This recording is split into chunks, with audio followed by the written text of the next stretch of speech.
大家好，我係是非人。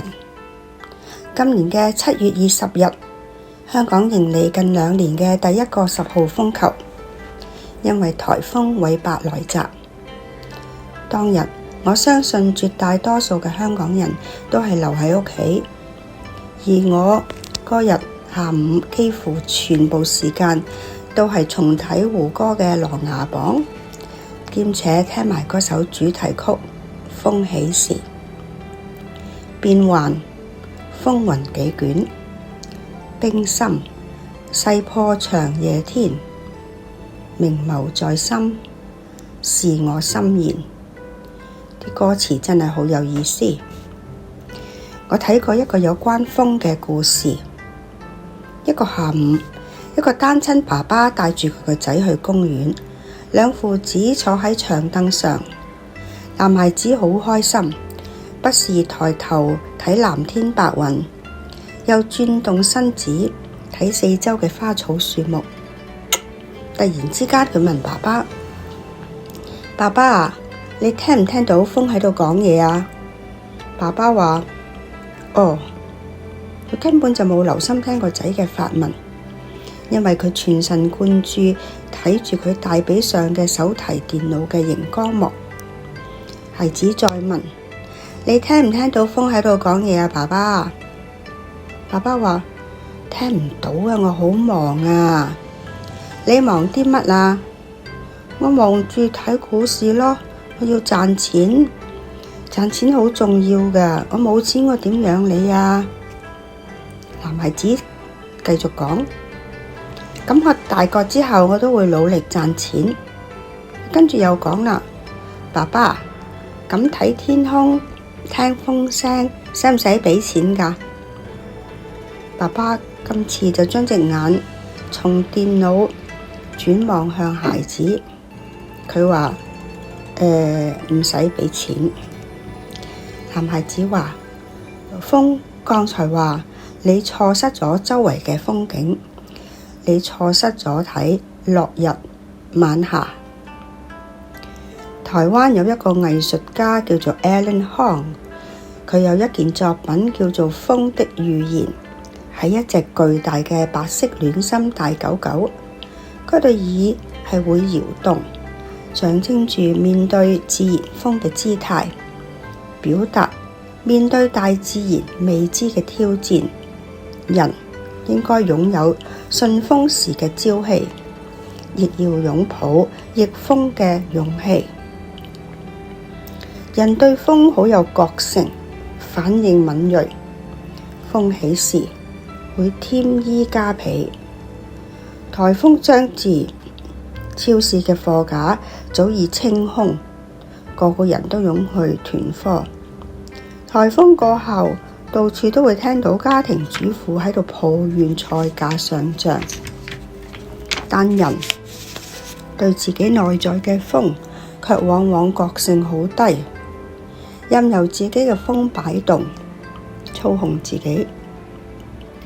大文豪蘇東坡嘅八風吹不動就係最恰當嘅啟示。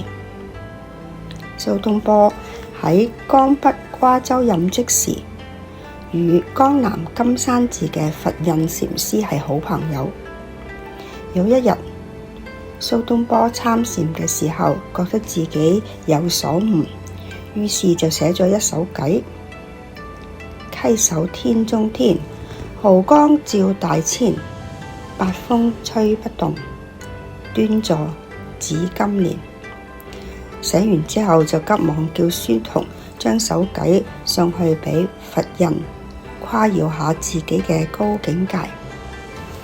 佛印睇咗之後就提筆批咗2個字：放屁，叫書童帶返去俾蘇東坡。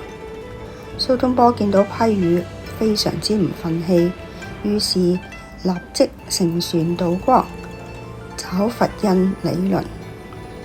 佛印原來早已經喺江邊等緊蘇東坡，佢一見到蘇東坡上岸就講：八風吹不動，一屁過江來。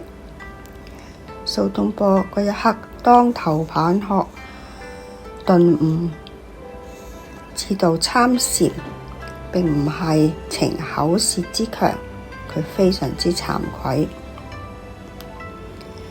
八風係指利、衰、毀、譽、稱、譏、苦、樂呢八種風能夠煽起人嘅煩惱。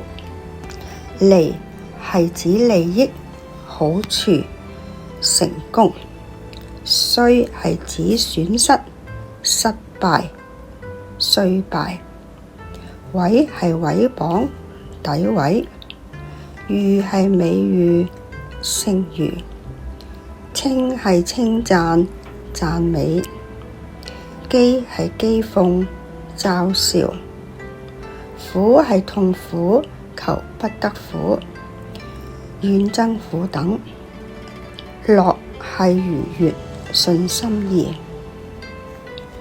呢八種風能夠牽動人嘅心水，導致喜怒哀樂，讓人難以保持內心嘅平靜。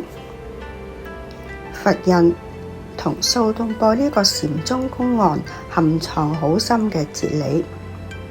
蘇東坡只係理論上明白八風吹不動嘅境界，佛印禪師只不過係用咗放屁兩個字，就輕易將佢氣到即起嗔心，坐都坐唔住，要即刻動身渡江跟佛印對質，說明禪修係知易行難，需要喺現實中磨練心性。蘇東坡寫首偈炫耀自己八風吹不動，實質係對自己嘅境界飄飄然同埋執戀。真正嘅修行其實在行不在言。外在嘅八風評價本質就係試金石，能夠試探出你是否真正做到百花叢中個片葉不沾身。其實八風嘅境界就好似風一樣，嚟得快又走得快，因此何必計較，何必執着？待人處事，對於種種順逆境界，如果都能夠視如陣陣微風，自然就能夠自在步紅塵。10號風球嘅韋伯喺香港停留咗唔到24小時，唔係就已經遠離咗香港啦咩？今日嘅分享到此為止，請按讚、轉傳、訂閱及按小鈴鐺，多謝你哋嘅收聽，下一輯再見。